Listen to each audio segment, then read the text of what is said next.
Okay, hi everyone. Welcome to week 8 of English Indonesian translations.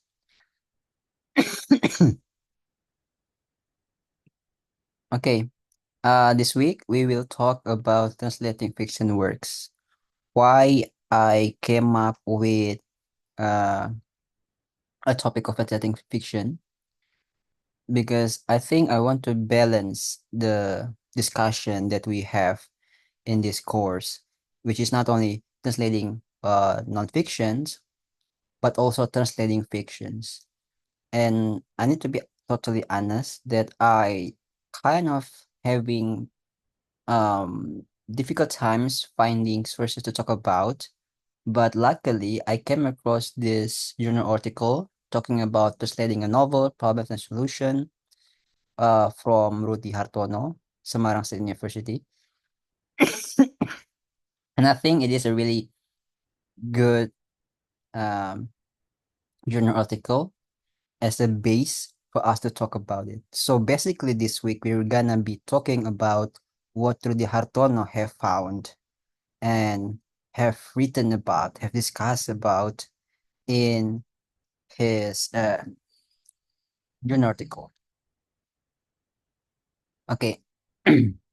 So Newmark in 1998 and Suparman 2003 says that the translators of literary works mainly have difficulties in translating the linguistic aspects, sociocultural aspects, and moral aspects implicitly stated in the literary works.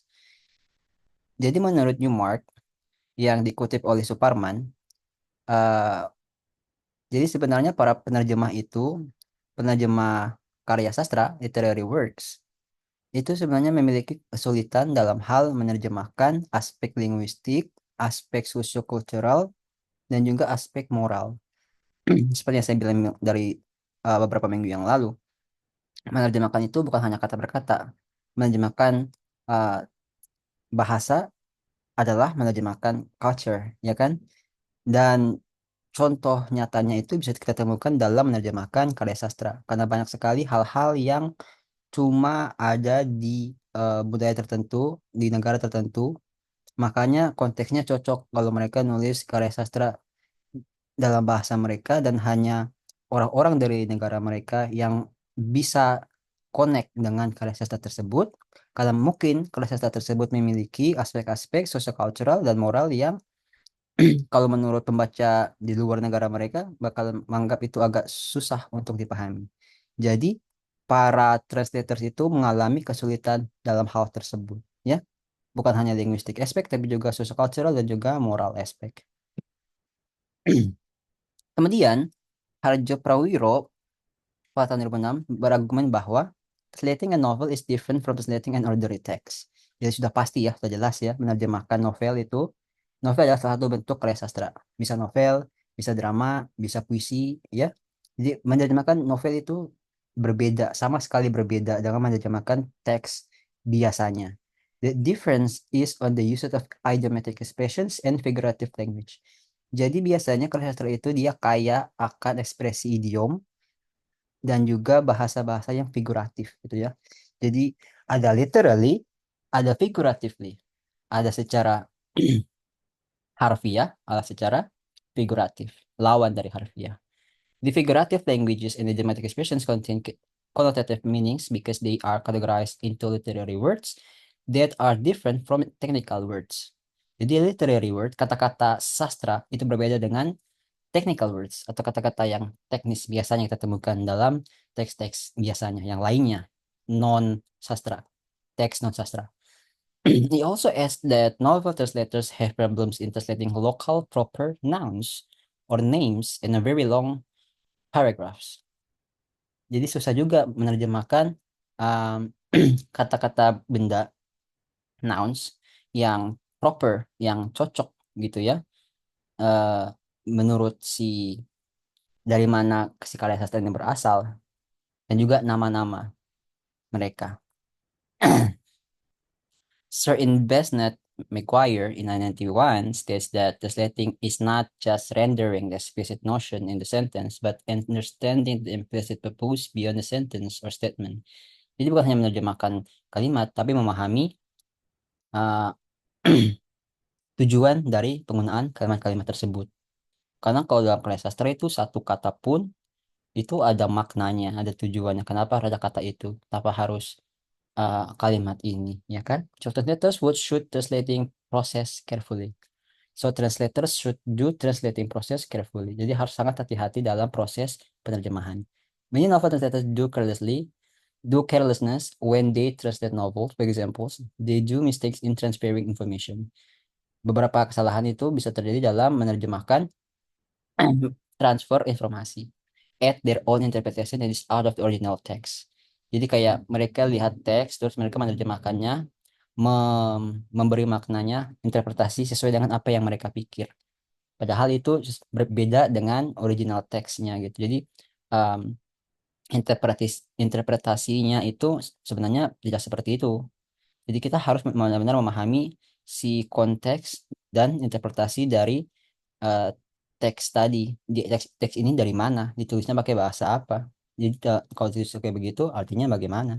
Do narrow interpretation towards worth messages stated in the novel, and finally they produce a biased translation that is not matched between the source text and the target one. Jadi makanya biasanya tidak nyambung antara si source text sama target text. Biasanya kayak macam kita baca novel terjemahan dalam bahasa Indonesia, memang rasanya agak kurang enak. Dan saya juga memiliki pengalaman pribadi tersebut. Jadi kayak agak aneh membaca novel terjemahan dari Inggris ke Indonesia. Kemudian cari mendingan cari novel yang original gitu, cari yang penulisan bahasa Inggris memang begitu. Paling umum sih Harry Potter. Ya, jadi lebih enak cari teks yang aslinya, buku yang aslinya daripada teks terjemahannya. Walaupun ini mungkin tidak ini ya, tidak mau general. Jadi kayak tidak semua penerjemah itu buruk. Ada beberapa penerjemah yang mungkin terjemahannya enak. Tapi menurut pengalaman saya memang seringkali menemukan penerjemahan novel yang kurang enak buat dibaca. Taryadi in 2000 suggests that translators should follow the following rules in order to produce good translation products. The rules that the translators should keep are: first, translators ought to depend on their language feeling in translating novels. Jadi jangan pakai feeling bahasa mereka ya, karena kita menerjemahkan bahasa orang gitu. They must have a good mastery of source language.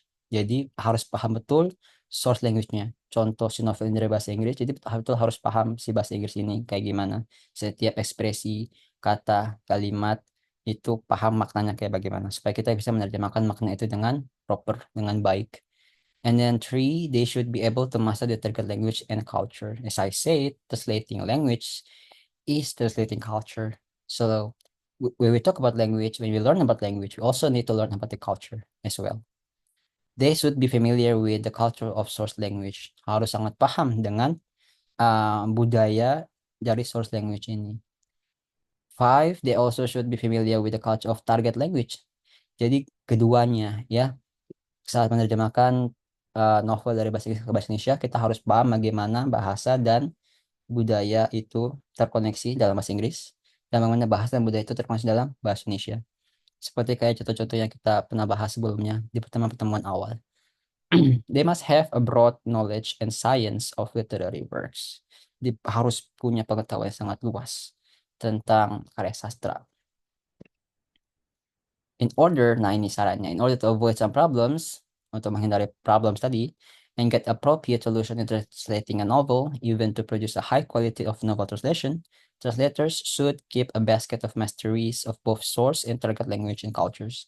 They must follow the applicable rules and natural and simultaneous cycle of translating a novel. Jadi harus punya banyak bahan ya dari source language maupun target language itu.